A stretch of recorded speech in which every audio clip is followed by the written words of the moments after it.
What is up, podcast land? Welcome to another episode of the Two Dates in the Dash podcast. I'm your host, Matt Kubler. You guys are really going to enjoy this one tonight.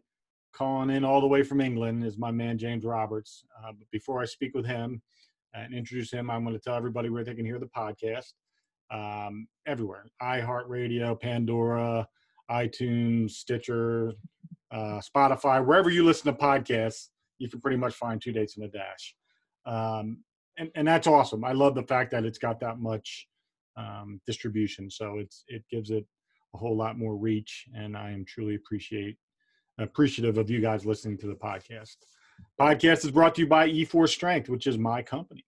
As an entrepreneur, I get to pick and choose what I do with my company, and I'm sure as shit going to sponsor my own podcast. So e4strength.com, that's the website. We are the premier manufacturer and designer of eccentric strength training equipment.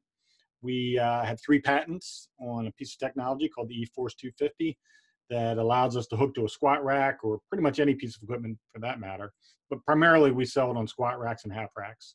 And it attaches to a barbell and it allows you to offload weight from that barbell. So for an example, if you have 315 pounds on the barbell, you can lower 315 pounds in the downward direction either on the bench press or the squat. And then the eForce can turn on and you can program it to offload weight. So you could lift 150 pounds. And in strength and conditioning, that's very important. If you can overload the body eccentrically, which means lowering of something, you can tear more muscle fiber. And that's the kind of the holy grail of strength development is how do we get more reps with a heavier load in the eccentric direction? And our technology allows you to do it. And it's the only one in the world that does it. So if you're still using chains and bands to do that, you're kind of outdated. You're kind of in a non-precise way of doing what we do. Ours is specifically a load one direction and specifically a load to the other direction. So it's a completely different animal, and it changes the dynamic of what you can do with your athlete. So if you're interested in learning more, go to eforcestrength.com. All right, my man James. I'm going to adjust my camera here a little bit. My man James Roberts. He is a very eclectic guy. He's got all kinds of things going on. He's a nutrition and fitness online guy. He's a coach. He's a 2-time Paralympian for the UK.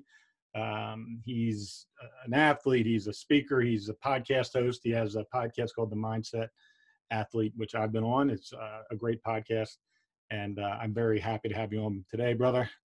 How's everything in England, James? I'm very well. Obviously, beyond the conversation we had before, but we'll leave it at that. We were talking about the whole Chinese virus thing and where it's at in UK versus America. So not going to bore everybody with our hypochondriac feelings that we have about things like that, but we commiserated a little bit on that. So what's going on in your world? Oh, it's pretty good. Well, I was on, to give you a little bit more context to your audience this evening, and be it you in the afternoon, I was on a local radio station this afternoon myself. So it's putting it into context, probably following your lead a little bit, helping the local community a little bit more in terms of where they're at in terms of mindset, and be it that obviously the host himself was probing a lot more in terms of where does it come from in terms from your basis, and how can people obviously struggling with motivate, the usual things that you'll hear, obviously kind of overturn things. And I think I laid it out in simple terms, but I think I seem to do that quite easily in terms of it's not rocket science, in terms of changing things, and it's small little incremency steps that you want to obviously do to change, and other than what is the norm. Well, I think with today, it's just coincidence, for lack of a better word, that yesterday, literally the guy that's the king of mindset, the Mamba mindset, Kobe Bryant, tragically died with his daughter and 7 other people in a helicopter crash outside of Los Angeles. And, it's my background, your background. We're both in the mindset world. We're in the inspiration world. We're in the helping people become better physically and mentally. And, I don't think there was many better at having a process that literally started the minute he woke up and was at the gym at 4 a.m. till he went to bed probably 10, 11 o'clock at night. His entire life was built around a mindset of hard work and effort and dedication and being the the very best at whatever it is you're doing. So I think it's just a great coincidence, to be honest with you, that we had another mindset type of person on the show today, sort of to pay homage to the Black Mamba himself, Kobe Bryant. Well, I'm not from a mental capacity. I'm not in his anywhere near him, but I appreciate that, Matt, in terms of obviously the relatability. But I think going a step further than what you echoed there, I think he knew exactly what the purpose behind everything he was doing is. I can't say the word. Meticulous in terms of everything he was doing. I think if any athlete, young or old, can take like 1 ounce of that, I think you'll be going in the right direction. Because I was talking just today, about priorities and purpose. I'd spoken to somebody a couple of days ago in terms of he'd lost motivation to go to the gym, and he was quite sporty himself. Back in the day, played wheelchair basketball for like 25 years.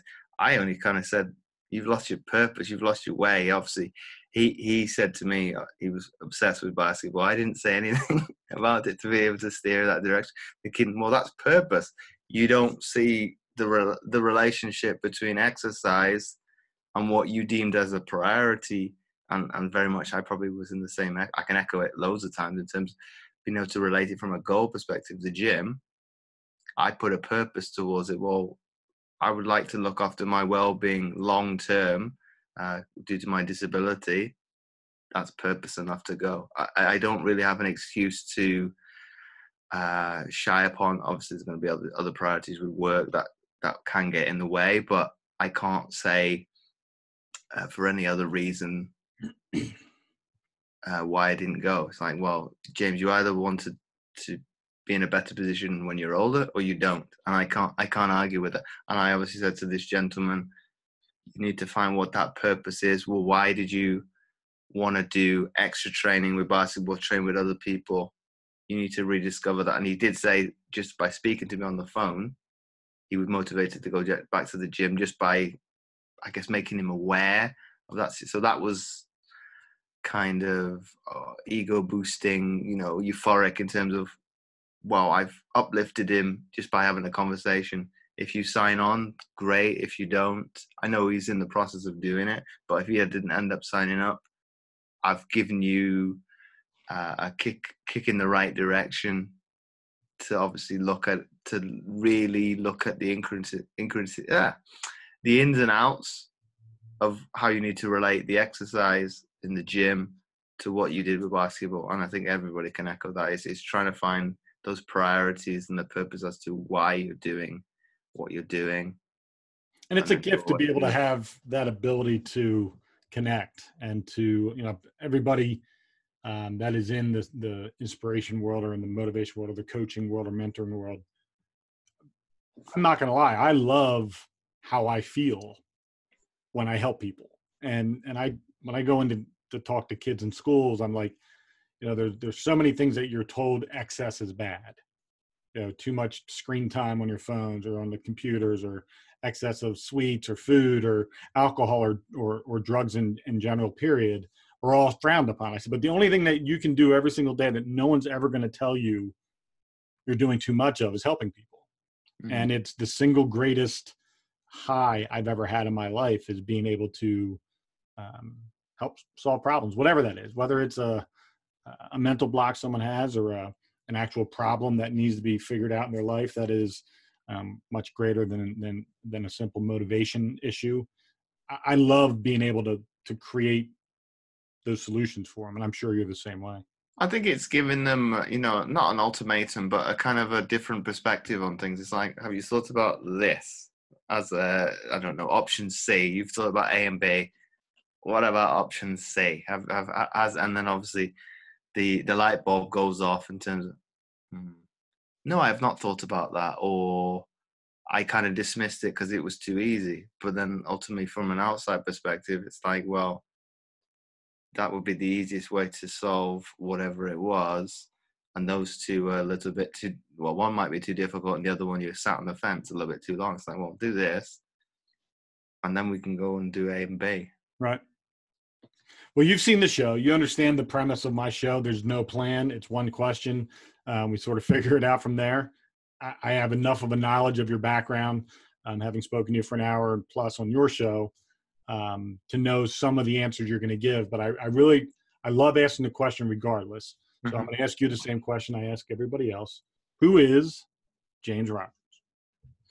I think, well, you didn't answer it in a specific one, and I was asked a similar question this afternoon in terms of how would you define me? And I think I don't fit into any box, which is, I think, unique in its sense. Obviously, as I mentioned, I got a disability. I had throughout my entire life. I was an athlete and was fortunate to represent my country just over a decade and compete in the pinnacle as the Paralympics. Speaking, podcasts, so having the opportunity to speak to like-minded individuals like yourself and other people that you wouldn't come across in general life. What else am I saying? Obviously, my family background is very similar to yours in the sense you were in the military. Both my parents were in the armed forces, so I think it gives me a different kind of upbringing. Obviously, I can relate to be the military brat, aka because that was my life for 18, 19 years. And I think it's given me, I think all of them, a different sense of perspective in terms of there's always an adaptable way of thinking. It's not always one specific way. Okay, I've lost that along the way at times. But I think when I've improved and wanted to learn a little bit more, it's like, well, there's that way to do it. There's this way to do it.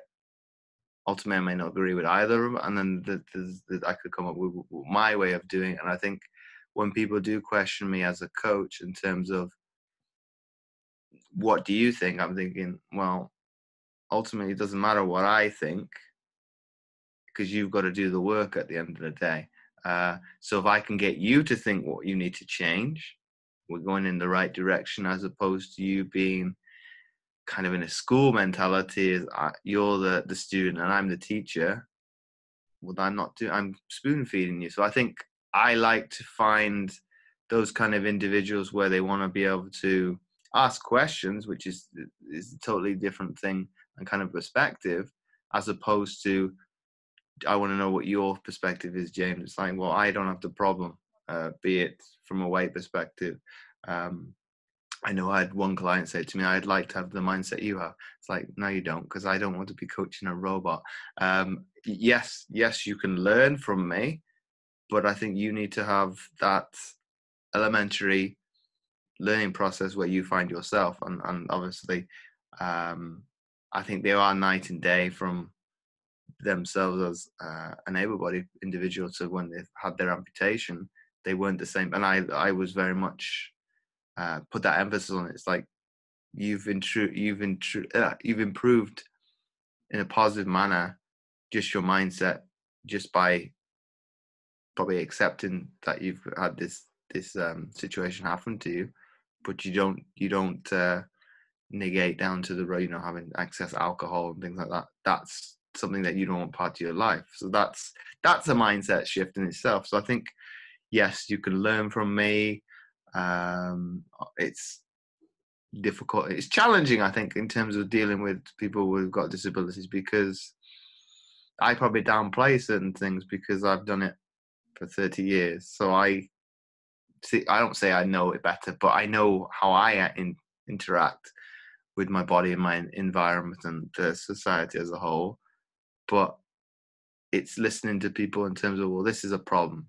Okay, I've not thought about that.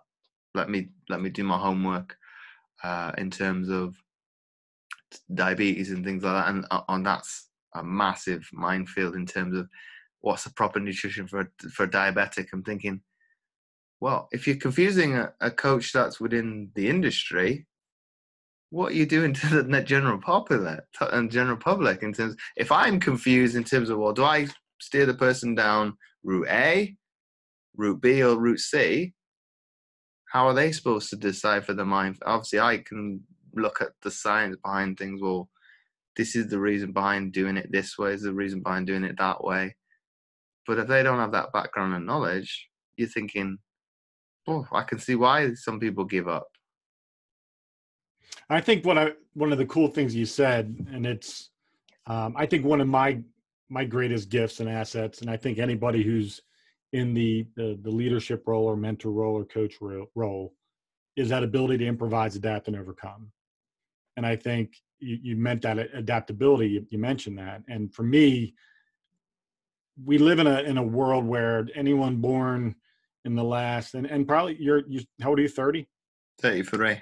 Okay, 33 years old. Are you? I don't know what the cutoff is for millennial mindset. Well, they keep changing. They keep changing that, Baron. I think I actually fall within that millennial, and I'm thinking, how am I a millennial when I'm 14 years away from the 2000s? So I think what is termed as a millennial now, in my perspective, is generation X or Z. I'm thinking, oh, you're just making things up now. It's just to suit yourself. So I think the actual generational shift is moving, because I think, speaking to my mom weeks ago about that, she's not happy with, in terms of like the baby boomers. It's like, well, that's moved into the 60s as Right. well, and she was born in the late 40s, and it's normally associated with the 50s. So I think some things are shifting based on polls, stats, or however they want to do it. And it's like, well, from a mindset perspective, I probably didn't like it being called a millennial, because it's like, well, I would say I would have more mental fortitude than they did. Was thinking, okay, if you change it from that basis to millennials, I think it's early 80s to, I think it was like late 90s, beginning of the 2000s, and then where we are now is generation Z or X. And I have to probably look at that. I can't remember which is which. But then obviously they push back in terms of, from a work basis, in terms of what is acceptable beyond what they're being paid for. So you're thinking, okay, their mindset in terms of that, from the well-being perspective, is probably better than people from my generation, in terms of, well, I'm not going to go in earlier than I have to, and I'm sure as hell not going to stay later than I need to. And that's non-negotiable. You either pay me more for those hours that I'm going to have to do, or I'm going home.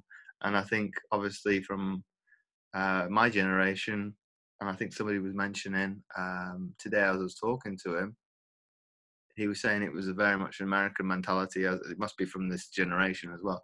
They're going to go, as interns, they're going to go in at 7:30 in the morning, and sometimes still be at 6:30 and not get paid for it. Whereas this gentleman that he knew was a Brit, like, they asked him, what time are you coming in? I'm coming at 9 o'clock, and I'm going at 5 o'clock.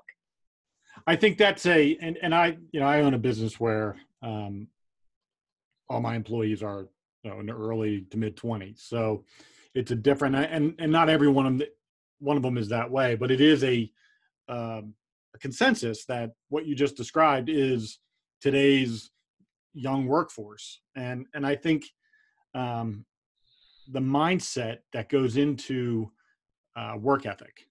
Mm-hmm. And I think it starts at everything. And I will say this, 99% of the world's problems can be retraced to shitty parenting. There's no doubt in my mind. How you were raised and how you were brought up, and the morals and the work ethic and the grit and the resiliency and the accountability should be stuff that you learned as a toddler, as a 7 to 10-year-old, as a preteen, as a teenager. Like, those things should all have been ingrained in you as a child. And I think somewhere, and I have a almost 22-year-old and a 17-year-old. So it's a little bit different for me, because my kids are already almost into the workforce age. Today's kids that are in their early teens and the ones that are now in the mid 20s, those kids missed out on some really keen parenting moments. And I think it's not I don't blame school. I don't blame environmental stuff. It all goes back to the home and how they were raised, and someone who didn't have a parent who had rules and regulations, and you had to be in this much time spent on homework and this much time in your activities, and a bedtime that's strict, and a getting up and eating your meals and having accountability and having your grades mean something, and performance and results mean something. I think that's where the ball was dropped. What are your thoughts on that?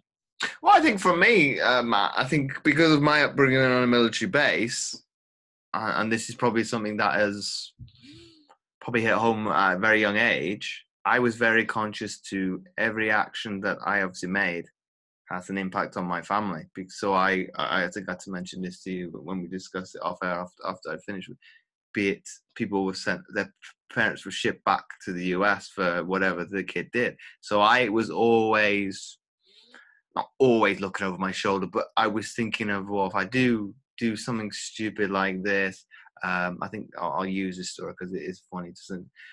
I bunked off school, I think in elementary school, stayed out after lunch recess, and I got home and obviously was put in the doghouse. It's like, well, how the hell did you know that? How did you find out? And because it was such a small community, there wasn't anything untowards, be it good or bad, my mom didn't know about. So it's like, well, okay, if it's bad, you're gonna be in the shit when you get home. It doesn't matter. It doesn't matter whatever you had thought. And I knew what I was doing at the time was wrong, which makes it even worse. Even I think I would have been about, I don't know, 10 years old. I knew with following somebody else to not go back to school, I knew gut reaction. What I'm doing is not right. Let's do it anyway. Did I do it again? No.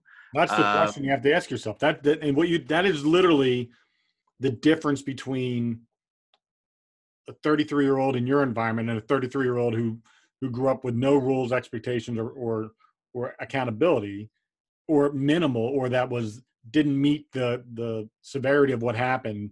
There was more of a don't do it again when you did something like that. Instead of my house, my rule of thumb was if your teachers called me for any reason, I don't care what the reason was, your ass is mine. That's just the rule. They're in charge of you for 7 hours a day for 180 days a year. If they have to call me because of something you did or didn't do, but even if you were associated with it, your ass is mine. And that's just the way I was raised, and that's the way I raise my children, is that accountability. And I think my kids never made the same mistake twice, because the punishment for the first mistake was designed so they didn't make the same mistake twice. Is that why you chose not to cut school? I think so, because it's like, I don't think my mom was that harsh of parent, but if you stepped out of line, she knew where to hurt me, in terms of, I don't mean physically, but be it take something away from grounding perspective, you'll soon learn. Be it sport was the same. I did something stupid, like slamming one of the shower doors. I tried to not get out of it, but be it try to say, well, this is the reason I was doing it based on what the other kids were doing. He ended up being a coach as well, like down the year from that, but from being a staff at the facility. It's like, no, you did this. We're going to speak to the head coach that I can't remember how long I had off from the team. I think about 2 weeks, based on your actions. And I probably had a conversation with him towards the end of my time with that team before I was going off to university. I think if it wasn't for you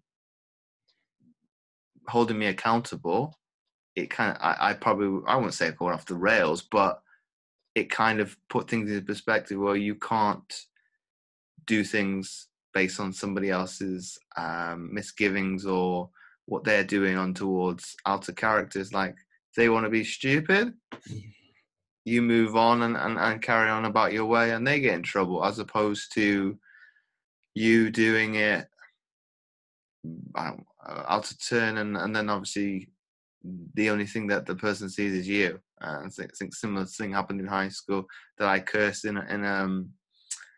a computer science class, and I kind of said to the teacher, well, one of the kids had their hands around my throat. That's the only reason I cursed in class. But he said, I didn't see that. I only heard you swear across the room, so you're going to have to have a detention. And I think going to that detention in 9th grade, and it was one of my, I think, homeroom teachers that was doing it that day. It's like, what are you doing here? I was kind of explaining, I've got a detention. Okay, just do it. And we don't expect to see you here again. And I think in perspective, I think I had in my entirety of high school, I think maybe 4 detentions in 4 years. And you based it on, I think we had another Brit who I graduated with, who I'd been friends with since kindergarten. He was always in trouble, be it with the principal or vice principal. I think the vice principal didn't like him anyway, but that's a different story altogether. But I think, and it's something his wife mentioned to me a couple of years ago, which I found quite nice in terms of, she said, you tried to keep him on the straight and narrow when he was younger, and he's obviously appreciative. Obviously never said that to me directly, but I think towards the end of high school, I kind of said, well, I'm trying to keep you out of trouble here, but I'm a little bit more. I think he went in with the wrong crowd and things like that, which didn't help, because I would say he's similar upbringing to me, but he took the wrong turns. And whereas I think sport with me kept me on the straight and narrow. I didn't drink, I didn't smoke, and it kind of gave me a purpose to kind of, well, this is what I want to do. Let's keep going in terms of maximizing it to be a career. And I think I took, and I never had any problems with, the hierarchy within school. The principal would always ask, because he's quite sporty anyway, with all the sports athletes in the high school, how did the swimming go? I happened to be a captain towards the end, and it would be, well, I can kind of see he's taking an interest into the pupils. And I think the last few weeks in high school, I had the vice principal pull me into her office, and I think I have told you this before, and I thought I was in trouble, and she just wanted me to, because she'd bought a piece of my artwork for a charity auction, and she wanted to know what was the backstory of it. I'm thinking I was scared shitless in terms of, why am I being? Oh, I have a conversation with the principal outside of school, but this was in school. I'm thinking, what have I done? I've done something wrong to be called into her office. But she's like, no, it's nothing you've done wrong. I just want to know what the story of the. Thinking, oh, that's a relief. I'm thinking, it's because normally, well, by the detentions at school, some of them were very stupid, very childish things that I did, but they were life lessons. It's like, well, you can't do this, Jim. You can't do that. Obviously, within context, you can curse and things like that, but obviously you're not gonna swear on national radio or something like that. You can, but obviously you gotta. I nearly did today. I managed to stop myself to kind of. It would have been better with the curse in it, because it would have made a little bit more impact. Right. But it's like, sometimes a well-placed fuck is really important, but you have to know I always tell my kids, time and place. Know your time and place. He's like, no, I can't say this, James. What can I think will have a similar impact, but it's clean? And I said it to him afterwards.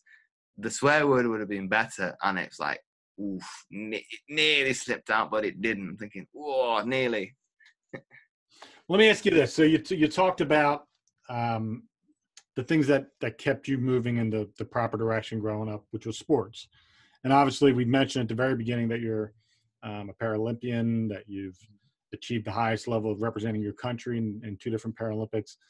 Let's talk about the disability that you've lived with for all of your life, and how that, because I think there is a level of awareness that comes with having a disability. When you are dealing constantly with something that makes you different, that makes you either have to work harder or give more effort or be more intentional with what you're doing, I think it adds to your ability to be aware of many other things outside of your physical disability. Let's talk about your disability and how that all began with you and what it was like growing up with it.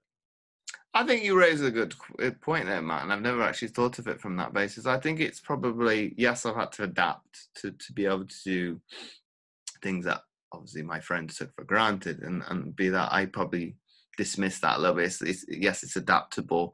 I could be very much go into isolation and kind of be where some amputees find themselves in terms of, well, it's the end of the world now. I can't do things I was able to do before I had this disability come on. It's like, it's a bit short-sighted, that. It's like, well, why can't you be able to I think some of the examples I've heard, rode a motorcycle. Okay, the balance might be an issue that you can't ride a standard motorcycle. What's wrong with riding a trike? Right. Still, you'll still find people that ride that and are able-bodied and motorcycle clubs. I've had others say kind of, I know my limits within training. It's like, well, do you from a physical standpoint, that's ridiculous. I obviously represent my country. That's physical.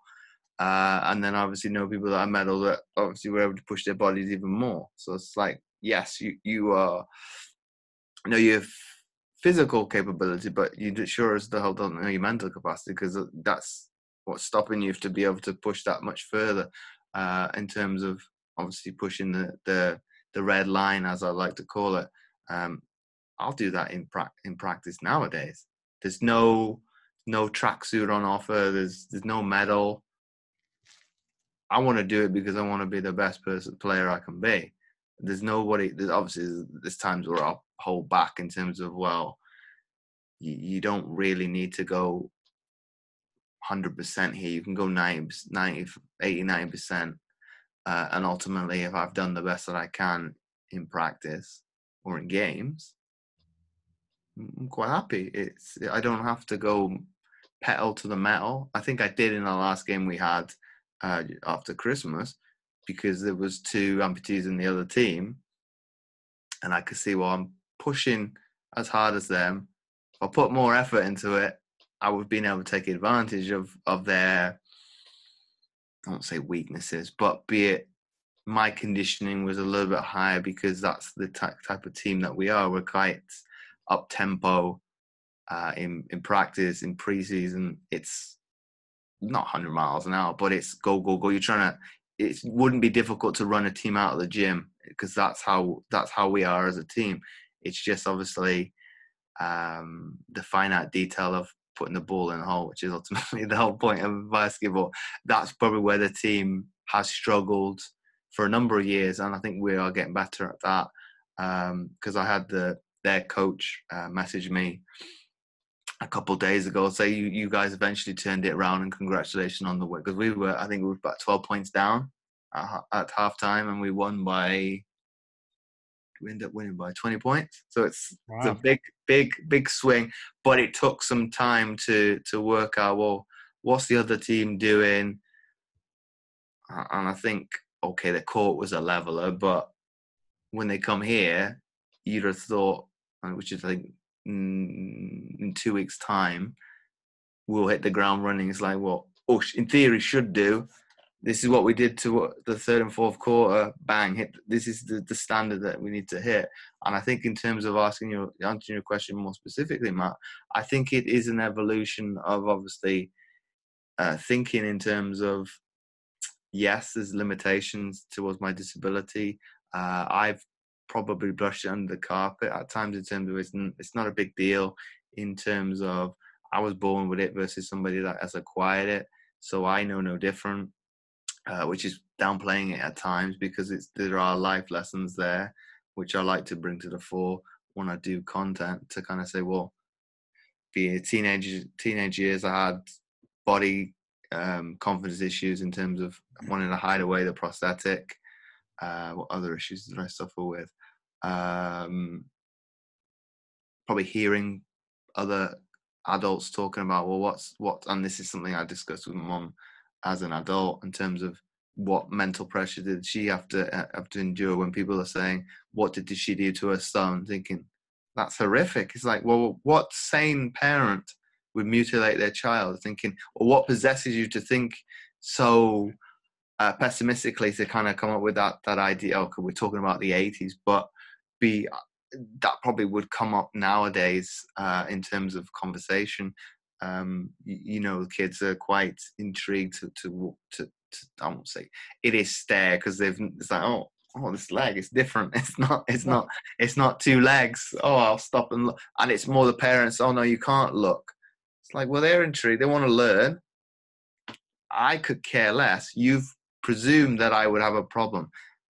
I've been in shorts for predominantly most of this winter, and sometimes I've done it on purpose, because it's like, well, I'm trying to maximize from a business perspective, so I want to get as much content in when I've got shorts on, and then people are straight away, okay, James is a trainer, he's one of us, bang. You don't have to kind of probe the question in terms of, well, how do you know how an amputee feels? Okay, this is why. You can see it black and white, be it a picture, a video, and do it from that basis. And I'm not ashamed or afraid to show it off in terms of, in the past, I probably would have put tracksuit bottoms on or slacks and things like that because it's cold. It's like, well, is it really cold? And then I'll get questions of people say, oh, in this picture, are you not cold? It's like, no, it was fairly, temperature was fairly mild, and I'm covering up the most important parts of my body, be it, the torso and my head. My legs, I'm utilizing them, and we've stopped to take that picture. So yes, I appreciate you having concern, but it wasn't. My twisted answer to that would have been, it would only was one leg. That would have been cold, right? You had the other one was covered. You have a prosthetic on the one, right? Mm. How high does your prosthetic go? Mine's all the way. So all it's the way to your hip, right? Yeah. So you have a full leg prosthetic, and then one leg that's you're born with. I would have said, listen, only one leg was cold, so only 50% of my legs were cold. The other one's metal, so I'm good, right? Well, it was an amputee, so I guess they were intrigued. It's like, well, no. It is a conversation starter as well. If you're no doubt about that. Like, okay, let's get the elephant out the room. What do you want to ask? So let's talk about the physical issue you were born with, and the process by which obviously you had to learn to walk with a prosthetic, right? So I know I can't ask you what was it like to learn to walk with a prosthetic, but I know you can remember up to a certain age. I've still got pictures around the house of I think there's one even when I was a toddler of my first. It's either the first or second prosthetic I ever had, and it's like night and day to what I wear nowadays. And I talk about it in content. Yes, it took longer if we go right back to the start, it took longer to crawl than say a normal, and what is a normal person. But in terms of what would be the actual structure and how you develop to be able to do it, I think I have no recollection of obviously crawling, but be it from story time, people, I think my mum said, oh, you'd crawl a little bit, topple over, get back up, do it again. And I think eventually, obviously, I probably had this a scenario where, well, this is how I've got to do it to compensate. Same with walking. I had to do it with the Zimmer frame and my leg to start off with, and then gradually I had a solid pole because with the legs not being symmetrical. And then I think my first knee joint, how old I've been? I think late elementary school was been the first one. And that was very much a learning curve in itself because that was forever breaking. So, and I bumped into my third grade teacher a couple of years ago when I went back to Belgium to visit. And she was saying, you always have a smile on your face. And I was a bit skeptical. And I would have been about 30, 31 now. Thinking, no, I can't be smiling all the time. If this thing's breaking for argument's sake, every 2 weeks, I can't see myself seeing I won't say the funny side, the being so positive. I think I'll take your word for it because you're obviously people are more inclined to look at the good. But I think as human nature, you always look at the bad. I was probably looking at skepticism of, I can't believe I was always smiling. I probably looked at it in the short term. Oh, I'm off school again. Good. But I think as I got older, this becomes a problem because I'm falling behind academically. So I think probably later on in elementary school and into high school, it didn't happen as much, but I think the last time it happened, I might have been a junior or a senior. And that could have been a dangerous accident because I was about to go down some stairs when it managed to come apart. And so I guess that was just the nature of the business of prosthetics with because in Belgium they were a little bit more, I would call it, they're not allowed to do this in the UK. That's why the kind of prosthetists have always said to me, we're not legally, we can't botch things together. Whereas they kind of, I think the first one I used as a knee joint was a hip joint. Then I've had an elbow joint, and obviously they're not designed to take that amount of weight. Right. So you can see why they're failing. Whereas from the ingenuitive standpoint, that's thinking outside the box in terms of, okay, we can't fit a knee right now because of the disparity between, and you're still growing. So even though it was private, they probably could have done it. But it's like, well, you've come up with a resolution from a problem. And I kind of went with it. It's like, well, I think with it being private, it was easy because it's just ring them up. But obviously, living in Belgium, it was all in French. I've broken my leg. Can I get an appointment? And I'd be straight away. Whereas if it happened now in the UK, would it been a government trust in terms of it being run that way?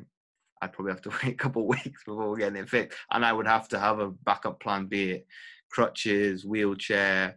I do have a second limb, but I need to get that changed anyway. And you'd have to do it chop from one, whereas back in those days I had one, so it needed to be fixed pretty quickly. And I was pretty good with being on crutches anyway. And I think I can relate to people when they've got this adverse reaction to the wheelchair, being like hospital ones being look like tanks. It's thinking, well, I can relate to that because there's only one occasion that happened, and I hated it. Whereas now with being in a sport that is a sports wheelchair, thinking these are like completely different. It's like I can understand where you're coming from, and he opened up in terms of what he was dealing with as to why he's got to that, which I appreciate him being vulnerable in that sense, because he didn't have to do that, share that information with me from that base. And it was like really deep, but I won't share it in terms of that being the sensitivity of that nature. But I can relate to people. Well, why did you resort to the wheelchair instead of going on your crutches? Because obviously I have probably not as untowards problem with the wheelchair, but I'll resort to using crutches, or do I need to actually go out and can I rest? So I'll say to people, well, you've got option A, B, C, D. How bad is the problem we're facing in terms of what you could do it this way, do it this way, you could do it that way, you could do it that way. And ultimately, you don't have to listen to me at all, which would be probably option E.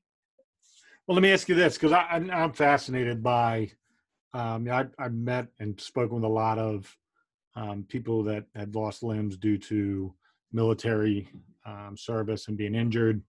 But I don't think I've ever spoken to anybody that had a full leg prosthetic growing up since they were born. When you decide, and obviously everything else about you is pretty much normal other than your brilliant mind. When you decided that you wanted to get into sports, yeah, what was, because I contextually, I don't know what the mid 80s and early 90s was like in the world of Paralympic type sports, but what was it like for you? Probably non-existent, because that's probably where, when we go to modern day of when I was actually asked by my coach at 15, 16, had you thought about it? I had the perception of probably what society as a whole, probably in certain fields still do hold. Why would I do that? Why would I go to a lesser degree, something that I perceive as not parallel, even though that's what the whole meaning of it means, is parallel to the Olympic. I had somebody with a disability. It's like, well, why would I do that?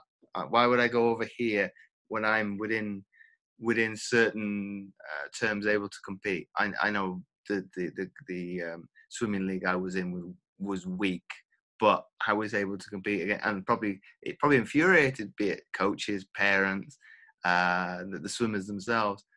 Well, James shouldn't be able to live with me. It's like, okay, that's your problem, not mine. Now, I don't know if you know, my daughter and both my kids are swimmers. I can't go 25 yards with my face in the water without a panic attack. So I'm not an amphibious person. That's just not my world. But when did you like when you, because I know, like with my kid, my son, you know, I'm a baseball, basketball guy. Those were my sports. I wanted my son to go that route.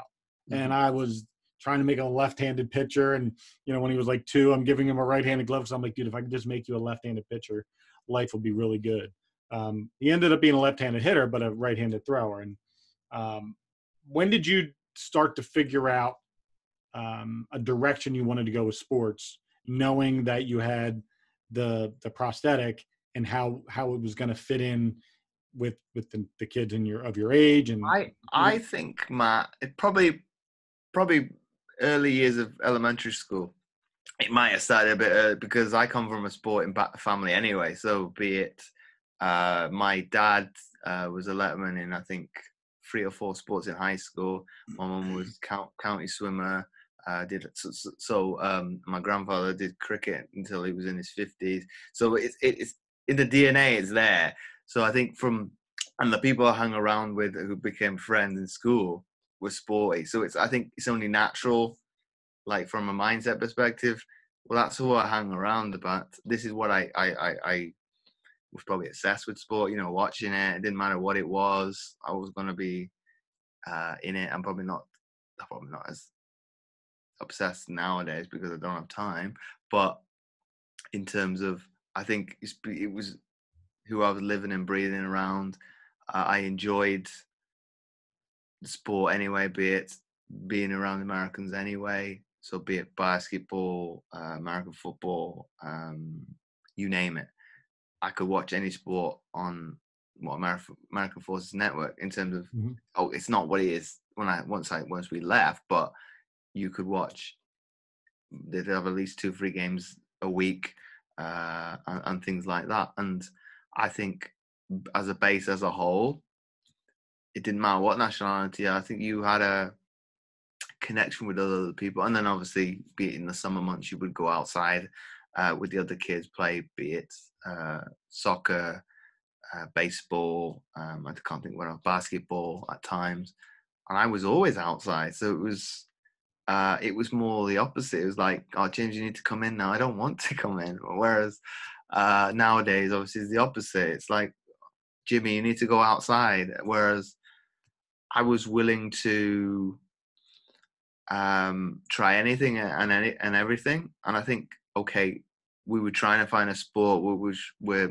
I wouldn't be at a disadvantage. But I think the first sport I ever did was karate. And I had a sensei that was very, very much probably ahead of his time in terms of, I think I would have been about 8. He was like, okay, you've got this impairment. How can we adapt it? Not me saying it needs to be. It was him. It was him thinking, well, how do we get James to be able to be at one when be able to do? Well, obviously, that couldn't do everything, but be able to tailor it so we can do it, and then trial and error and things like that. So I think I don't know how I managed to do it because I can't do it now. You know, like some overhead, not overhead throws, but doing I can't even think what the move is.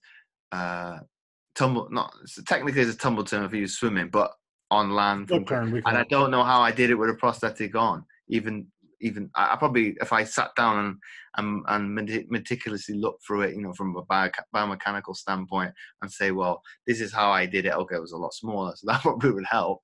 But I figured it out. Same with swimming. We were told, well, this is how you tumble turn. And I think I'd never done them in my entire life up until that moment in swimming. Managed to figure it out, did it. And I think when people say, oh, how difficult, it's not difficult. I haven't forgotten to this day how to do them. It's not rocket science anyway, but in terms of for that basis. But I think coming back to the question that you asked me, Matt, I think it's built, 1, family-wise, 2, I had a passion for watching sport, and I just wanted to be able to be amongst my friends. When did swimming become your I guess I wouldn't say your main sport, but the sport that you excelled the most in? I started at 11, which obviously coaches said was very, very late, which I was very not frustrated upon it. It was motivation then, because I would have been, when they said, what coach said that, 16, but it's like, okay, I'm going to go and prove you wrong. And that coach used that as our dinner speeches based on how I'd got into the sport. My mum asking for, like, at the major games, anybody I could speak to from the Welsh team to be able to get my son on the program, blah, blah, and the rest is history. And he obviously used, I'm going against what is perceived as too late, the space of, say, 6 years from starting. You're saying I have to start at 7, 6, 5 to be a success. There you go. I proved you wrong. And I think, obviously, he was, as a coach, probably very, very happy, because it's like, well, you've not been resigned to the fact, because I've said it's not doable, you're going to quit. It's like, right. No. I'm gonna obviously do the opposite. You said it can't be done. I'm gonna prove that it can be done. And I think ultimately, from that one, I think my mom speaking with the very first coach I had, who I still speak to his wife occasionally, because he died a couple of years ago. It was utilizing my disability to my advantage. So I started butterfly, I think, at 12, and most people around in that league at the time were probably doing it at 13, 14, and then you saw a knock-on effect of other kids my age started thinking, no, the coaches have got me to do it because I have a strength. You doing it, and then you saw later on kids, say, younger and not physically as developed, thinking, well, you're gonna freaking drown. You can't get this, because as a discipline, butterfly is probably the most difficult and technical of the strokes you can do. So for me, being probably, I won't say overdeveloped, as an early teen, I was bigger than I am now, and I was like a unit. And I can say to people now, yes, I was bigger, but it wasn't doing anything. It was size, based on my body was probably filling out. It was me trying to adapt to my body. Whereas now, I'm a lot smaller, but I'm a lot stronger than that. And I think obviously through that and how swimming has developed, I probably would have got better. It's trying to keep that physique and then get a little bit stronger and a little bit more finesse with the technique. And it kind of went from strength to strength. I know it was very difficult to start off with, and that's probably why I've got a disparity in my shoulders, because I was always breathing in training exercises on the dominant side. So be it all my right side, mm-hmm. that shoulder is bigger than the left, and I would put it down to probably that I was not adjustable or comfortable with trying to do the opposite arm and opposite leg, and then not being able to breathe as well. And I think I should have taken it on the chin. It's like, well, that's a weakness that you need to improve, as opposed to just focusing on the strength. And now I have an issue as an adult where it's not balanced, and that's something I could have done as a teenager, and it would have been simple. So when you swam, did you swim with no prosthetic, I'm assuming? Or yeah. You have, okay. Yep, no I was trying to figure out mechanically how, if it's from the hip down, how in a water that was going to work. So that makes more sense. When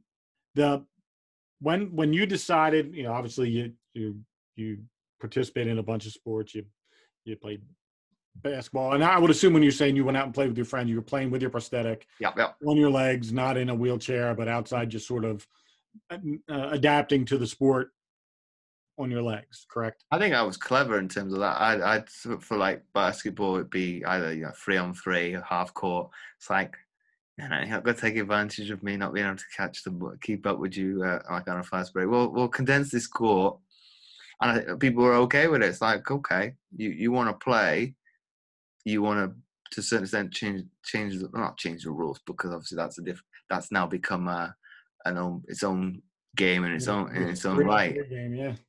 But I think well, okay, that's brings it to I can still play. I'm not going to be. You probably could take advantage in certain things, but like cross me over or something like that and lose my balance or something. Nobody was able to do it as teenagers, so I guess they weren't thinking outside the box. But obviously, people have done it later on as you got older. But I tried to be clever with it. But I think it was just trying to be very much adaptable with like soccer and things like that, I'd go in defence or go in goal and be comfortable with, well, as opposed to be put in there, I'm choosing to look at my strengths. And I think the only time it was apparent was, I think, in high school when I was in the Belgian system.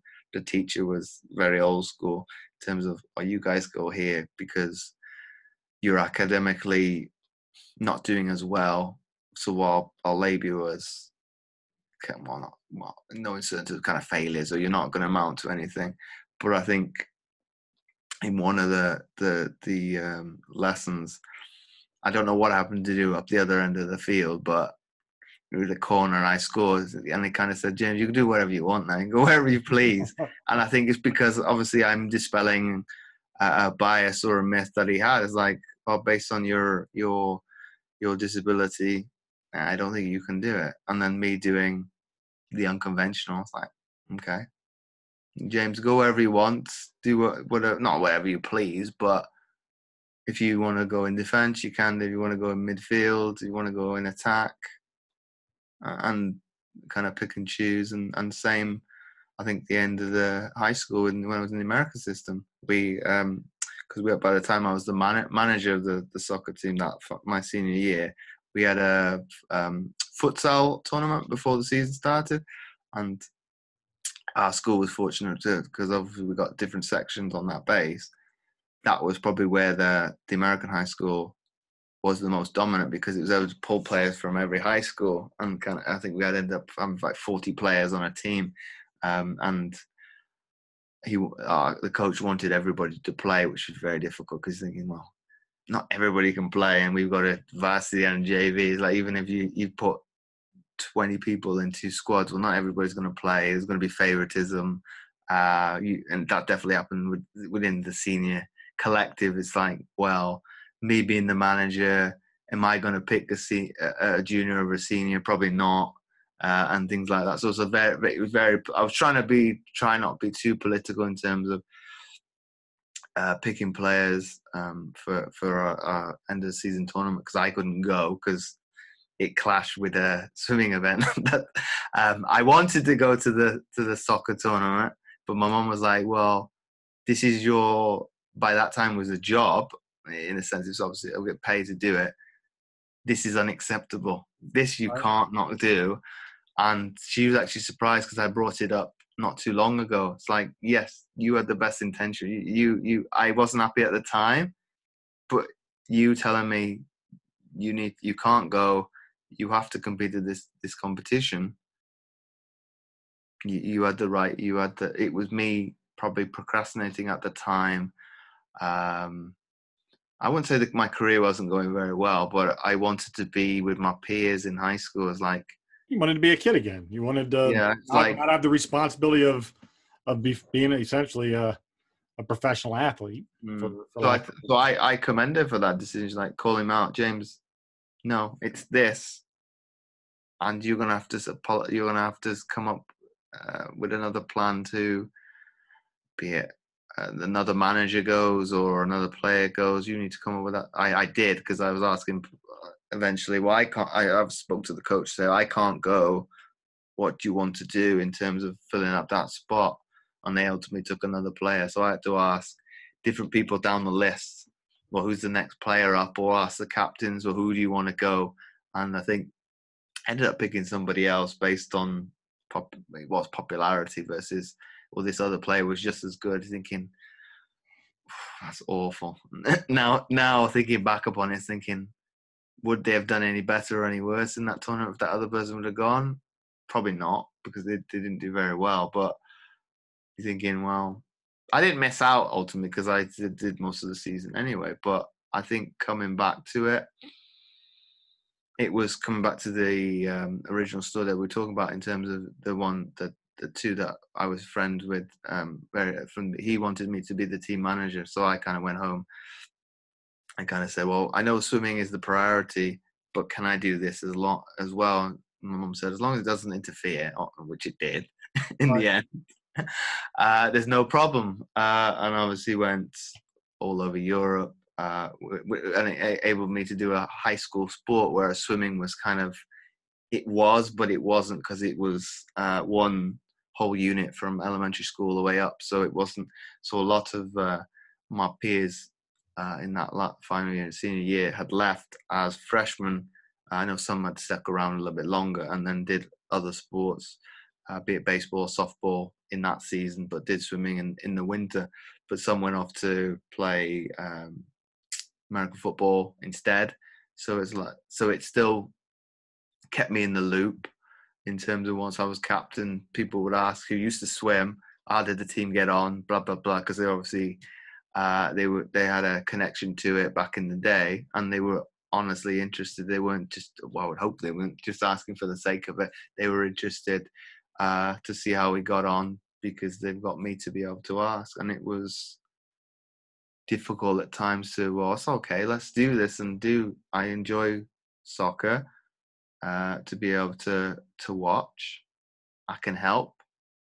It did do me any harm, because the class who the coach was, the teacher was Autotech, so my grade was based on all the admin I did for the team.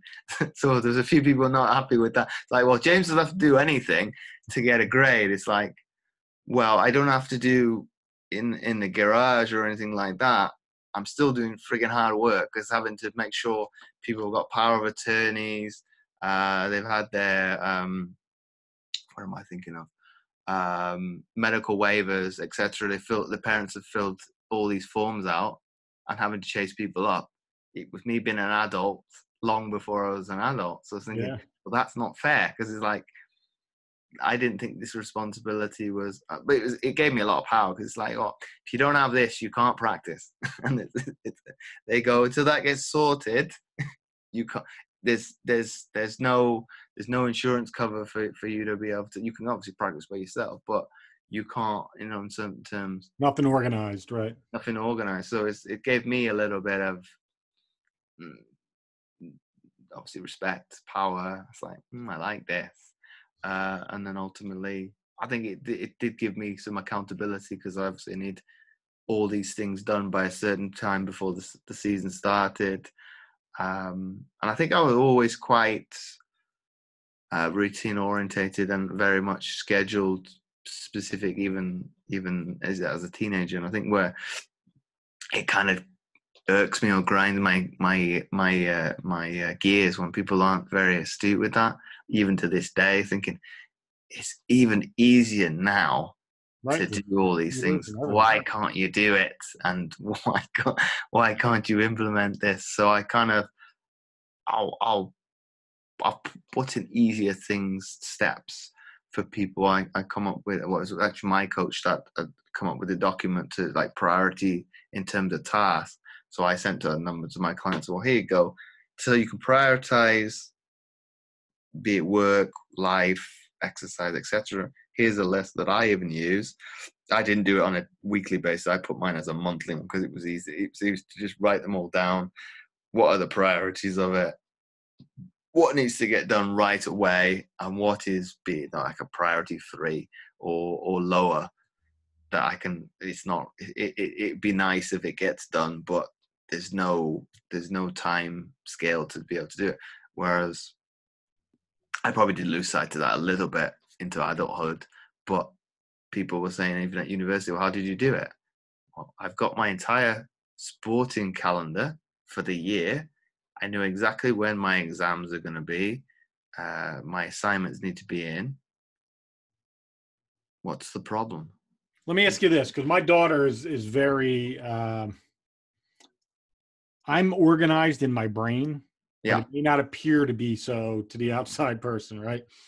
But my daughter is pretty much like my wife. They're very scheduled. They have lists. Everything has a home and a place. My daughter's, even her bedroom, everything has to have its home and place. Nothing's out of order. And I would attribute a lot of that to the focus required to swim. Like, to be able to spend hours in looking at a blue line, or whatever the color of the line is at the bottom of the pool, and remain focused in whatever, how many laps you have to do, or whatever the case, the set might be that you're doing. I think my daughter, because I'm curious to ask you this, because of your, obviously, your expertise and mindset. development and coaching is my daughter, just get a little backstory. She didn't win her first swimming race. She started swimming when she was 8. She didn't come in first in a heat, let alone a live heat where first place matters, until midway through her 9th grade year. So she was almost 16. And now she's, ultimately going to be a multi-time All-American in college, top 10 in Division II, which is, I'm sure you're aware of Division I, Division II sports. She's in the top 10 in 3 different races in the country. Scholarship athlete, 4.0 GPA, but she has every practice she's ever had since 8th grade. Wow. Written down in a notebook. So the set list, the yardage, what if it was on the 120 or the 130 or whatever the set was, she has it all broken down. And she has every practice she's ever had written down in this book. And she's able to use that as her sort of her guideline for success. She can see how the preparation led to either success or failure. Mm-hmm. And have you found in your life that swimming and the focus and attention to detail that is required to, move yourself through water with one leg in a more efficient way forced you to become more attuned to the structure and the focus required to be successful in other areas of your life? That's a great question, Matt. I don't think so. Not me particularly. And obviously your daughter can probably relate to this. I hated practice in swimming. It was monotonous. I think when people say, "Oh, swimming must be fun," it's like certain aspects, no, because every pool is exactly the same underwater. Right. So it's very dull. It doesn't matter where you're competing at. Obviously, practice and competition is 2 different things because they're 2 different animals. But for me, it didn't matter if I was competing in my home pool, different countries. I hated practice. It was a chore. I think once I moved on to other sports, it wasn't the same. I think being outdoors with rowing obviously helped because the seasons are going to influence what you see. So I think for me I was more successful because. So are you a visually stimulated person? I wouldn't have thought so, but probably with you asking that, probably yes. Because I am. I have to have I can't hear like in school. I'm a visual learner. I have to read body language, and I've been doing this my entire life. I have to be able to see the person talking to me, and whatever words coming out of the mouth, I have to be able to match their facial expressions, their micro expressions. I'm always looking for that. So for me, I'm a visual learner in that regards. Whereas, I know my wife can read a book and be completely engaged in reading that book, where I read a book and I just see words. For the most part, there are a few writers that I think I've heard their voice in my head as I was reading it. But for the most part, I'm just reading words. So for me, visual learning is a key to my success. And my daughter is not a visual learner. She is a repetitive learner, where things have to be said multiple times for her brain to process. And I think that's why practice in the pool makes sense to her. Like understanding that if I do a 500 freestyle set where we're breaking it into 50s, that maintaining a 30-second 50 pace is going to help her be a better 500 swimmer. But if she wanted to be a better 50 swimmer, she has to learn to swim a 25, 26 pace. And I think that those numbers and that repetitive nature helped her become very good at her specific. I think in terms of the process, I think Matt, yes, I think an athlete is very astute to that. It has to be this certain way. It doesn't matter. Obviously, I said I didn't like practice, but be it if you don't like it or you love it, you're going to do it anyway. Whereas I think with people at large, they see the result. I want this result. I don't care how I get there. Whereas I think the opposite is true of an athlete. Yeah, this is the result or the goal or the championship, whatever. This is the mountaintop. I have to do the process, but I know I'm aware of whereas I think now we kind of got in a society probably even worse than that. The process doesn't matter, and I want it now. It's like what's happened to patients, and I've spoken to people. I'll put out a Gauge post a couple of days ago, and the amount of people that got no patience, thinking, I've put it out to Gauge. It's done better than I expected, and I've shared it somewhere else, and it's completely exploded. It's like, I'm one person. Can you not have some empathy that I maybe underestimated what was going to happen, and have a little bit of sympathy in terms of, yeah, James, you got it wrong. That's your fault. Yes, we can hold off in terms of waiting for it. And this is like a couple of days. It'd be, I think, somebody message has it, and be like, comment people above, have you received it yet? Like, come on.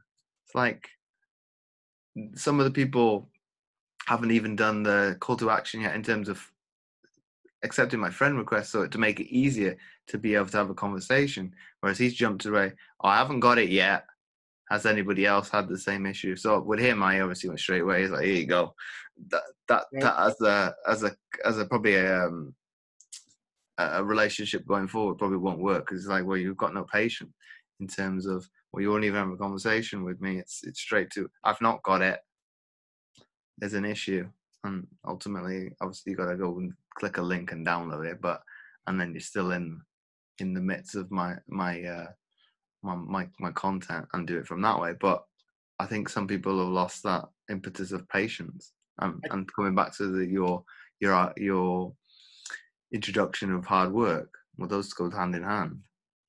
Well, it's funny, we talked about Kobe Bryant in the very beginning, and I think it's a good way to sort of start bringing this thing to a close. Is with Kobe, I was reading this morning on Facebook, and obviously all these athletes are putting their thoughts about Kobe and what he meant to them, and Allen Iverson, who is a legendary basketball player in Philadelphia, probably, in my personal opinion, I've met him a few times, and I've had some interactions.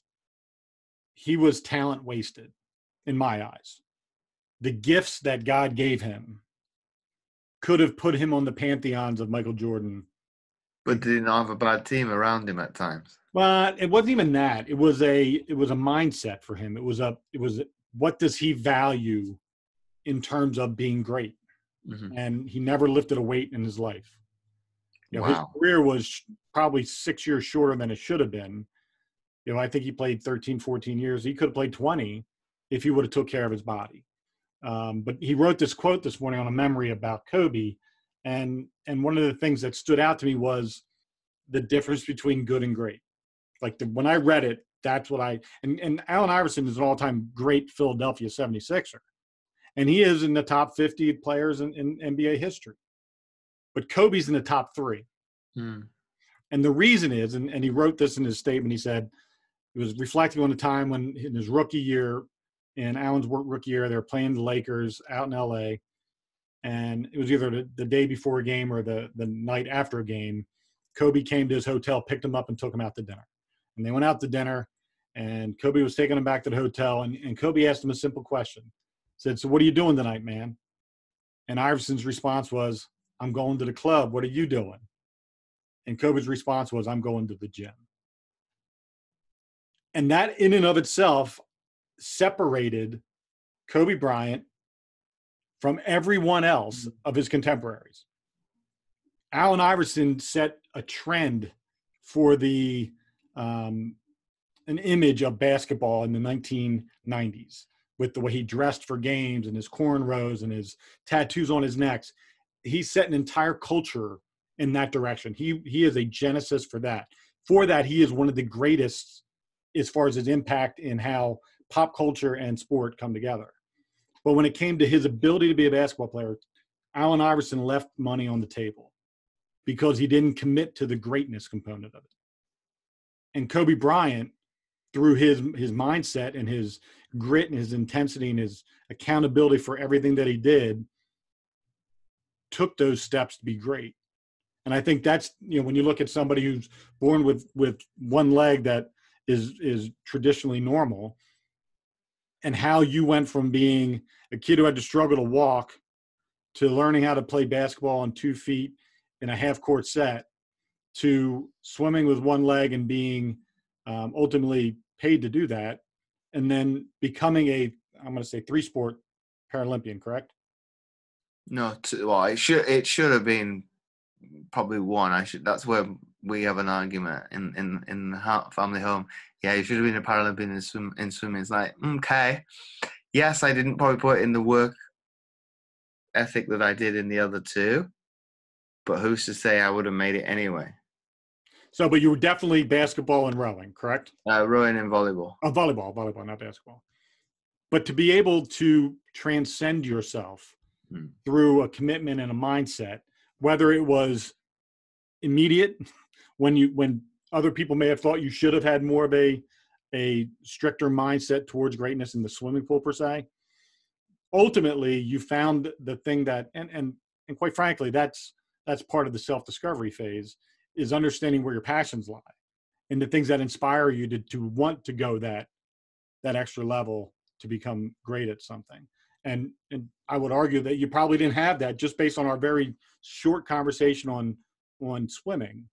While you I probably did, but I probably didn't see at times the rapport with things. So based on what you're talking about, Alan Iverson, I didn't see the rapport between swimming and strength and conditioning. I do now, massively. So I was like very objected towards it. I did it towards the latter end of the swimming career, but you're thinking, well, you could have stopped a lot of injuries. You could have obviously streamlined some of that strength you had in your early years. And then it was, well, I think once I moved into rowing, it's like, I'm not going to make them same mistakes again. I've got the backing of virtue of a national federation to be the first person coming out of Wales to be able to do it, to go onto the international stage. I probably didn't think of it that way at the time, but I don't want to let them down or myself. And then when obviously the national team coach turns around and say, don't worry about if you don't go to the 2006 World Championship, resulting in my first World Championships. It's like, no. I'm going to that. I'm going to work my ass off to make sure. You've got to obviously find a partner, but I'm gonna be at that World Champion. And I think that stems from that conversation I had in 2002. It's come up again 4 years later. No, you've said to me no, for whatever reason. It can't be, because obviously you probably don't want to put the work into finding the person. I'm going to do it. And I had a good support network around me in Disability Sport Wales. They found somebody who was ultimately not selected, who I just spoken to a couple of weeks ago in terms of, I don't know which coach said it to her. They said to her she didn't have the right mindset to make it as a Paralympian. Thinking, oh my God. I would say mindset-wise, she wasn't an out-and-out athlete, but I would say she's quite mentally strong in terms of what people question my mindset along the way. Okay, here you go. I'm here. I'm turn up. I occasionally speak to that coach still, and I heard it full circle from teammates say, because he asked them behind my back, did we bully James too much or push him too hard? And they ultimately said yes. I would disagree. I said no. I said it to him a couple of years ago.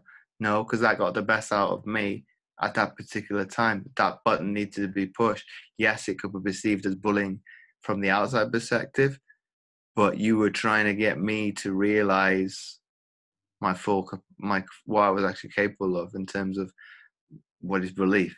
I probably maybe didn't believe I was capable to go beyond the world stage of world championships and obviously make the pinnacle of the Paralympics. Once I did that, I had the belief of being able to do it, and ultimately this is where actual motivation comes from, where people lack it. It's like, well, do you truly believe in yourself? Whereas sport, didn't matter what people said, I would hear them out. I didn't agree with them because it didn't echo with my beliefs. Discard, continue, and go from that. Even with family, I've had that disagreement with, because they asked me, I think not long after Christmas, would you do it all again? and they were not happy with my response in terms of I said yes, but I would obviously learn from the mistakes that I did the first time around and not do those. That would be the only thing I would change. Ultimately, I can't do that, but you wanted me to make a different, give you a different answer. I'm going to give it to you. That was the right. I think I made the right choice. You might disagree. We can't turn back the clock. But I think the best thing that I think that you've probably consciously or subconsciously have taken from all these experiences, from all these hurdles and trials and tribulations you've had to go through with your disability, through people doubting you, from people saying you can't accomplish something, for whatever, someone along the way in each one of those steps took the time to figure out what your buttons were, what your motivators were. And I think as a coach, especially in the world that you're in now, understanding how to hear and observe in a way that allows you to figure out what the client, the player that you're coaching, or the person you're trying to help change their mindset, is figuring out what is their button to push. And obviously there's been a theme with yours that doubt is your button. When somebody doubts you, when somebody says you can't, it's okay if you can't do that, or you shouldn't, it's all right, don't worry, we'll get them, whatever that doubt is the thing that gets you to push yourself to your maximum potential physically on the athletic side. And I think that's probably served you well as a mindset coach and as a fitness nutritional coach, to help people to tear down that barrier of protection they're putting up against someone telling them something to help them, that you've been able to sort of bypass to get them to achieve their goals. Well, it's obviously, I know some coaches have said to me, oh, you're quite angry in terms of telling your story in the past, which I've openly accepted as like, yeah, it's probably possibly true in terms of being torn down and said, you can't achieve this, you can't achieve this. There's going to be some resentment there. Yes.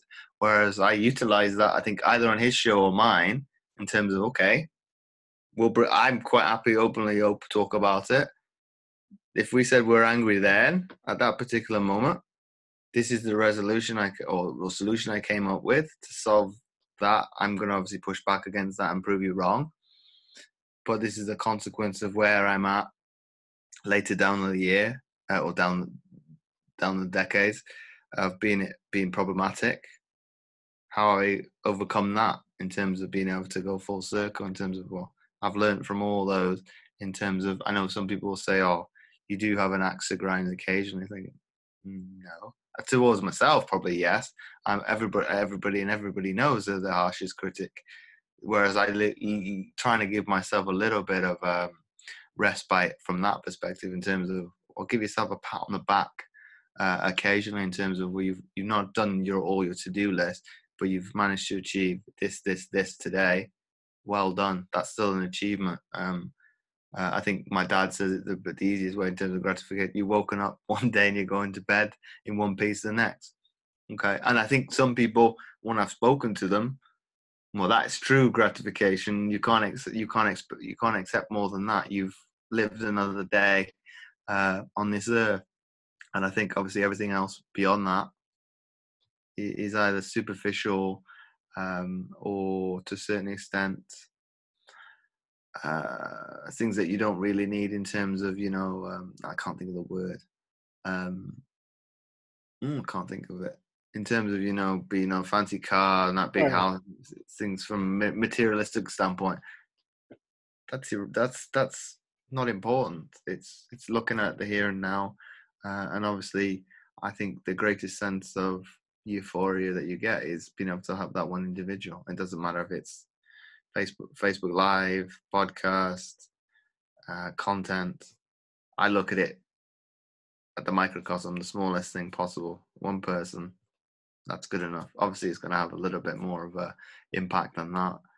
If something bombs, I discard it. It's like, oh well, it's not had the impact that I thought it would.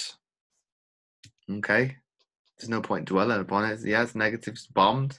Let's look at the positive. Don't do it again, and just move on and look at things. And then obviously with the the gauge post from a book that I was going to put out. That has kind of surpassed my wildest dreams in terms of the engagement that's had. I was thinking 10, 15 people. I think it's 50 people want it. I'm thinking, okay, we've got something here in terms of I guess I've hit the nail on the coffin, or the hammer on the head in terms of what the amputee population exactly wants. They want this, and how do we build it out so it's even more impactful, which I'm in the process of doing behind the scenes in terms of taking it to the next level. In terms of, you got the book, you got the video, and then trying to build upon, gyms where they're missing out, and then going beyond that in terms of, where you go, I can fix this problem for you.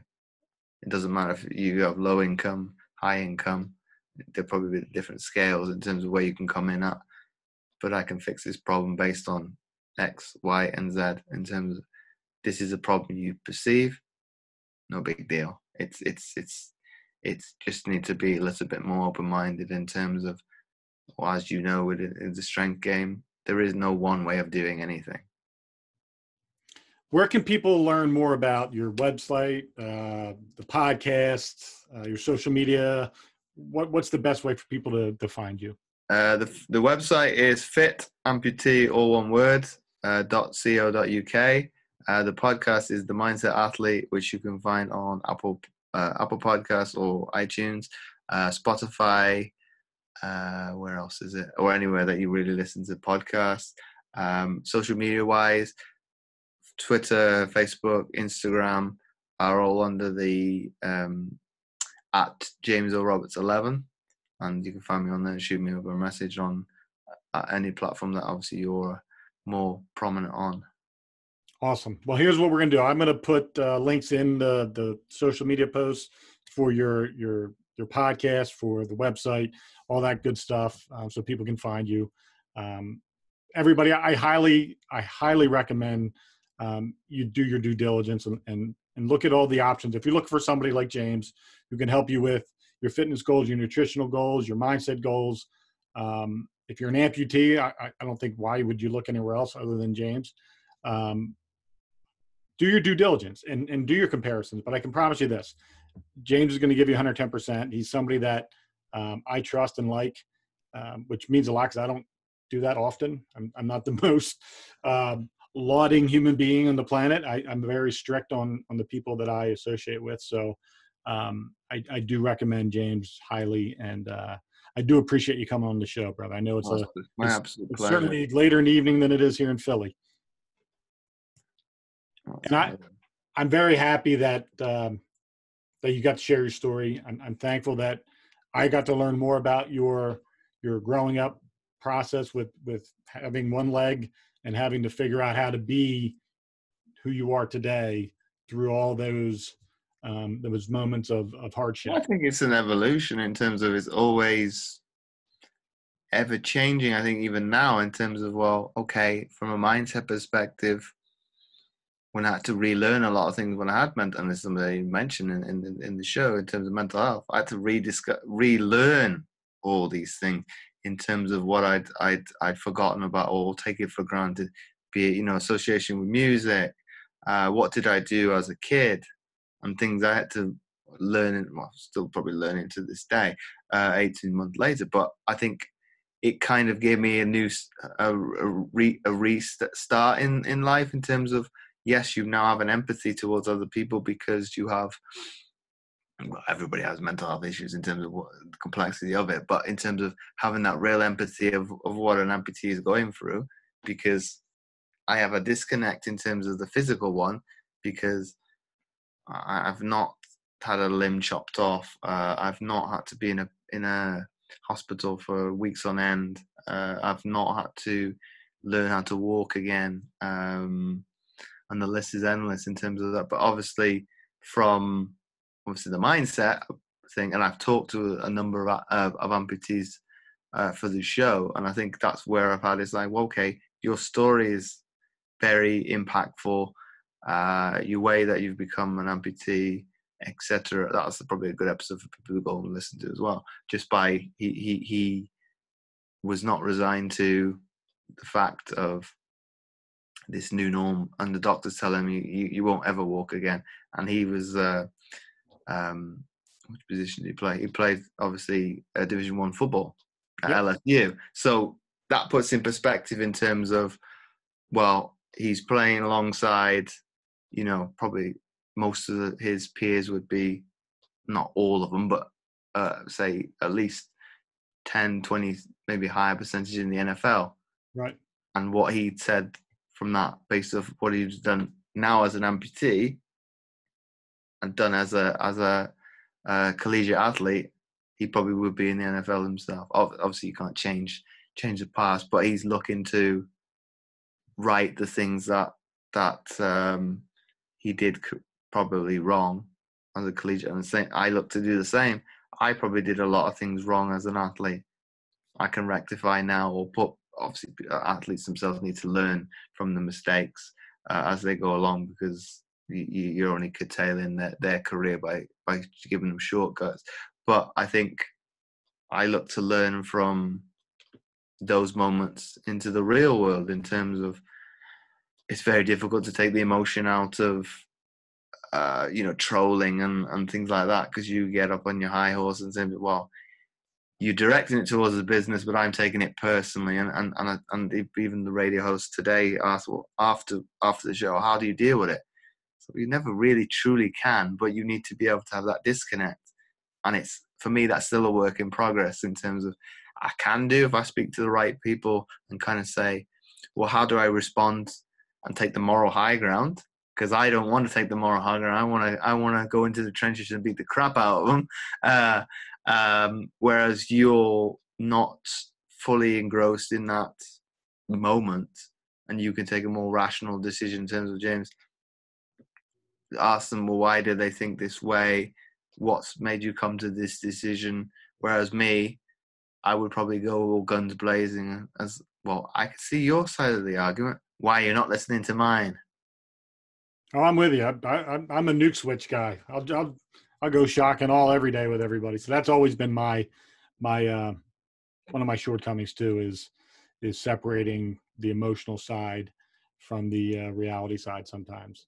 And Well, I think and I think this is, I'll wrap it up in terms of obviously coming to a close. I think for everybody to take away, I think as coaches, we're obviously problem solving for people's problems. So it's very mentally, if sometimes physically draining. Mm-hmm.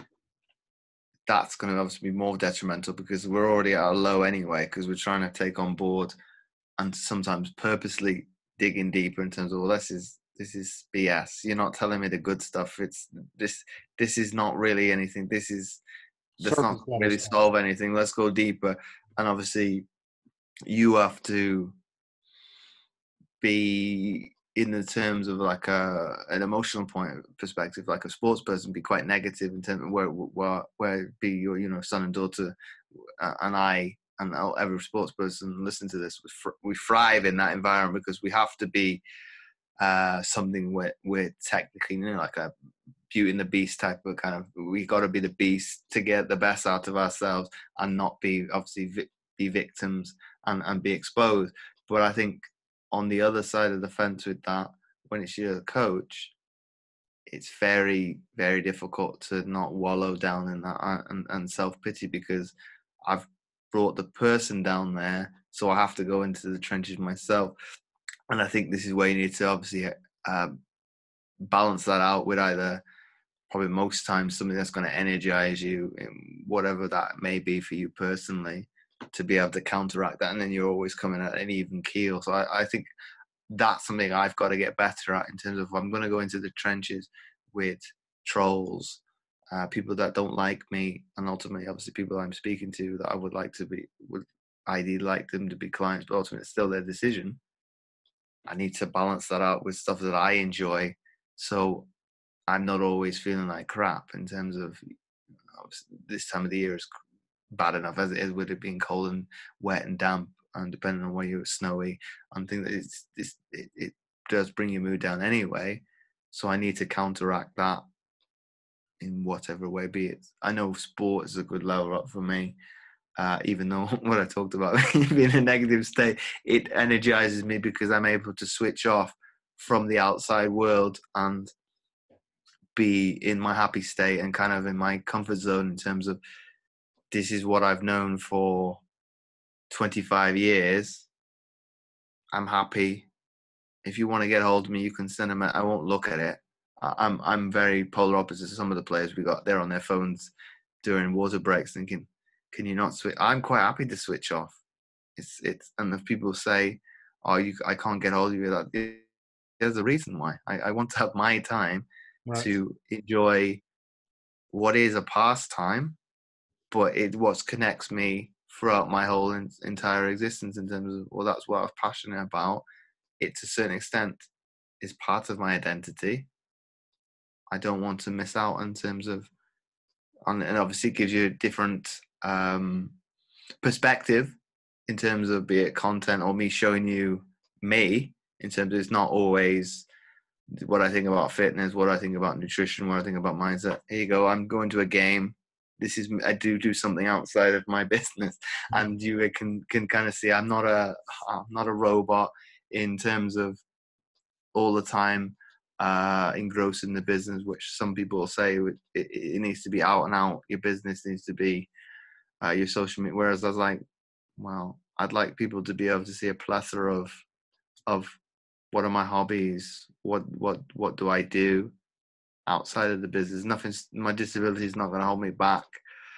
Obviously, photography is a little bit difficult because I have to take into account the environment of if it's going to be more difficult. And I think obviously going with people that are slightly older, they're similar because obviously health and safety is paramount. But showing, well, this is where I live in North Wales, and people are kind of saying, from a picture perspective, that looks like a wonderful place to live. Like, thank you. It's just it's not literally on my doorstep, but within half an hour, I can be in kind of some of this picturesque landscape. And I've had people say, for competitions, why don't you enter it to be the group banner of the group? It's like, well, you like my pictures that much. I appreciate that, because it's like, obviously coming back to what I said in terms of the criticism, sometimes I don't think is very good. And that's why, from procrastination standpoint, a lot of stuff that I've put out and been like over the last year, I've been, okay, metaphorically it's on the shelf, but it's on my computer and it wasn't doing anything, thinking, well, that's procrastination and perfectionism to a T, in terms of I didn't think it was good enough to go out to the outside world, so it's not going to see the light of day. Whereas I've probably gone full circle in terms of that adaptability. Put it out, see what happens. See what, if people like it, I've put something out that people want. If it doesn't do very well, what needs tweaking and things like that. And be it with the strength and conditioning book I wrote, or it's probably going to be another volume to it anyway, but the first one that I wrote a blog series 4 years ago, in terms of, based on, I'd ask questions of other amputees, what's your challenge in terms of looking at every component of the body, where's your top 3 that you feel that you're struggling with, and then obviously added a few bits of where do I think people are going to fall foul, and then put it all together. And it's like, okay, let's put it out, see. And then people, which is the funny ones, because technically I am above amputee, I've had people say, oh, it'd be good if it's tailored towards that specific impairment. Yeah, that one definitely is. If I haven't hit that one on the head 100%, I would be very shocked. So it's like, you guys are definitely covered. That all bases are covered, and ultimately, I'm okay with feedback and criticism. Well, this could be improved, and I've asked people that I respect, first and foremost, like you did for me, to get like a first impression on it. And I did that before Christmas. Oh, can you have a look at this and think, have I missed something? What needs improving? And have I gone above and beyond in terms of thinking outside the box for every impairment? I've looked at it since, and the wording needs to change, so it does need another version anyway, because I was showing it off to a few people locally that were going to look to do it as video content, and I opened it up on my Mac, and the headline's wrong. Because if I'm trying to do it for every amputee, Right. it's the title needs to change because it was towards leg amputees originally. So that could be, because I was thinking to myself, well, is the content okay based on everybody? Yes. The title's got to change then. So there's version 2. And then ultimately, I think somebody said to me over the weekend, you could put it on iTunes, on Amazon, and then they actually put it into a physical book for you. So I'm thinking, Yep. okay, that'd be the next step in terms of, I don't know, here you go, create this for me, and then bill people when they order it, and go, because he was saying, well, they could use the video alongside a physical book. Okay. And I had somebody say that to me, it should already be on Amazon already, but I still wanted control. It's like, well, I can't have a conversation with them to upsell it in terms of, well, the book might not be the best for you, in terms of some people have said the nutrition is a problem. Well, why do you need the book? Because that's not going to solve the issue. Or I want the book and something else is an issue. No, this is a problem. I think the best conversation I had with somebody, they kind of put it as, am I going to get the book? And I had to be transparent as possible. I'm doing this conversation based on, would upscaling it be a better and I've never done that with anybody, but I was like, well, you've asked me a point blank question. I can't lie, because I don't feel that's ethically or morally correct. I'll tell you the truth. This is why I'm doing it. Ultimately, you can say no, and I send you the book anyway. Or it might be a better fit that you do the training with me one-to-one or as a group, and then we get you to change a lot quicker. But I appreciate that person kind of going straight for the jugular in terms of, will I get the book? Right. Well, brother, we could do this all night long. I truly do appreciate you being on the show. I'm going to close out the show. Don't go anywhere. We're going to talk offline. Everybody, thank you very much for tuning into this episode of the 2 Dates and a Dash podcast. I'm your host, Matt Kubler, and thank you again to my very special guest, James Roberts, the host of The Mindset Athlete. And, he's a nutritionist, coach, personal trainer. He's got everything going on. All the links will be into the show on the social media pages. And thank you very much, everybody. God bless. Take care and be kind to one another.